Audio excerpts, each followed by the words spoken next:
When potential clients come to me, I always try to figure out what type of brand and what type of product are they selling. Is it a single purchased item that's very similar to a lot of other products on Amazon? Or is it a repeat purchase, more of a unique item that has unique selling propositions about it? And there's a lot of differences between these two types of products.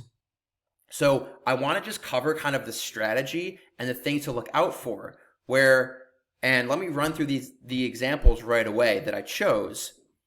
I went with tea lights. Tea lights are just very simple candles. I chose them because Halloween's coming up. A lot of people get these to put in pumpkins and stuff. If you search tea lights, look, like they're all pretty much the same. There's either electric ones or there's normal tea lights, right? They all have the same price, give or take, and a tea light's a tea light, right? So as a customer, I'm coming in here, I'm like, hey, I'm going to buy these. I'm probably not going to last too long in these search results before I buy one. If I'm looking for a supplement, I'm typing in sleep supplements for adults, right? Look how different these top of search results are. One's $50, one's $20. One's 3.5 stars, one's 4.5 stars. Tea lights, all the same star rating, all within $1 or $2 of each other, okay? This is how you need to start thinking. And I want to break down the difference of these two different types of products. So this first type is, again, and you know it, it's iPhone cases. It's very simple items that are all almost always the same. A lot of these times, these can have cheaper CPC, but if you want to be one of the big players, you have to put so much money into it to knock off these guys that are at the top of search results, okay? Again, and it's harder to differentiate yourself between your competitors. And this is what I said before. Customers won't last as long in search results. So this is the golden nugget right away in this video that I want to get to quickly. Top of search is more king for these, okay? Top of search is king. Because if I'm searching for tea lights, how many of them do I really need to look at before I decide which ones I'm buying? I see 100 of them for 13 bucks. I see 100 for 13 bucks. And these guys have way more reviews. I'm going to scroll down a little more. Oh, look, I see the same exact listing. I'm probably going to buy these ones. It's a $13 purchase. I need them. Boom, done. If I'm searching for a sleep supplement, I type this in, and there's a lot more that I have to comprehend here, okay? These all look like they're slightly different. Again, this one is less than half the price than this one. So it's going to be very difficult for this guy to compete with this at top of search. And I keep scrolling down. Now I see a drink mix mixed in with supplements. I see different ingredients. Okay, I see this expensive guy again. I see a whole nother type of branding, right? They all look very different. So as a customer, I'm doing a lot more research because prices are different, reviews are different, packaging is different. Middle of page might be okay. That's kind of what I'm getting at here is with more unique products. And if it's become extremely competitive, we've been messing around a lot with placements, and we are getting away with more middle of page placements.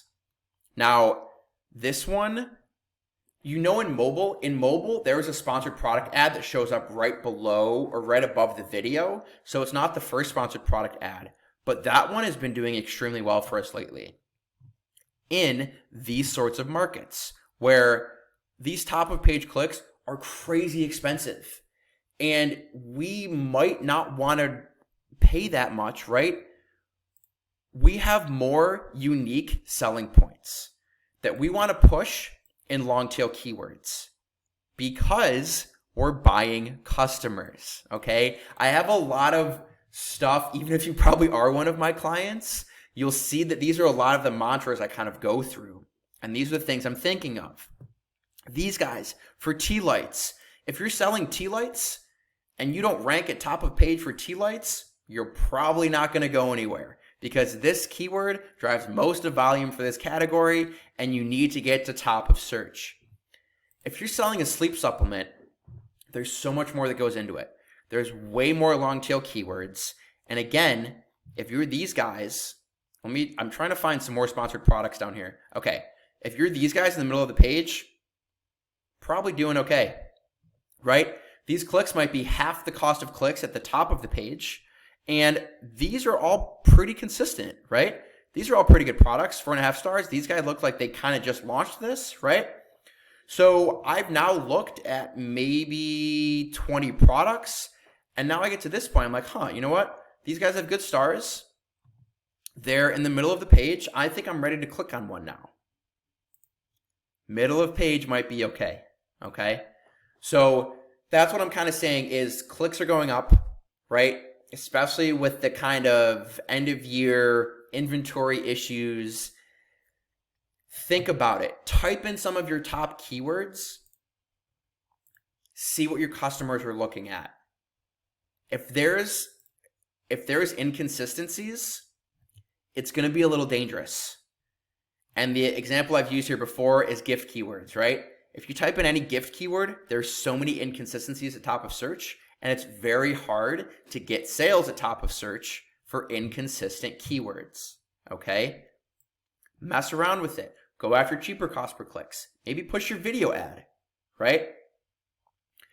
You don't always need to be at top of search if you're a more unique product. Slowly build your customer base.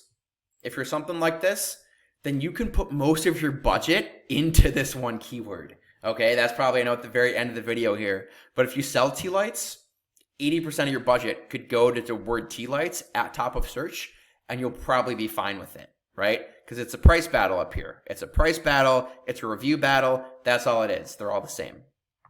All right. So maybe less specific advanced PPC stuff in this one, but I really hope this kind of gets you thinking and can make you look at your PPC strategy and maybe save a few dollars and get a better return if you change your placements a little bit.